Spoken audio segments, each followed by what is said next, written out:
Endilikda mana bunaqa terminaldan alohida to'lovlarni chiqazib, buni alohida yirtib, dasturdan yana alohida chek chiqazish shart emas.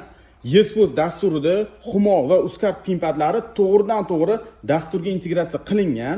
Deylik mijoz kelib kassadan to'lovni amalga oshirmoqchi bo'lganda, Uzcard orqali to'lov qilmoqchi bo'lsa, shunchaki QR kodni skaner qilishi mumkin yoki-da Uzcard kartasini shunchaki tekkizadi. Ko'rib turganimizda avtomatik chek shakllanadi. Bu yerda birinchi chekimiz mijozdan kartasidan pulni yechib olganini ko'rsatadi, ikkinchi chekimiz bo'lsa fiskalniy chek. Xuddi shu tartibda deylik Humo orqali to'lovni amalga oshirmoqchi bo'lsa, mijoz Humo knopkasi tanlanadi va to'lov tugmasi bosilganda avtomatik Humoda kartani tekkizish so'raladi.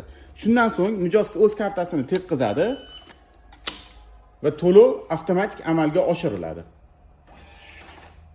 Ko'rib turganimizda bunda ham ikkita chek chiqadi. Birinchisi kartadan pulni yechib olinganligini ko'rsatsa, ikkinchi chek bo'lsa fiskalniy chek. YesPOS dasturida minimal narxlardan maksimal foydalaning.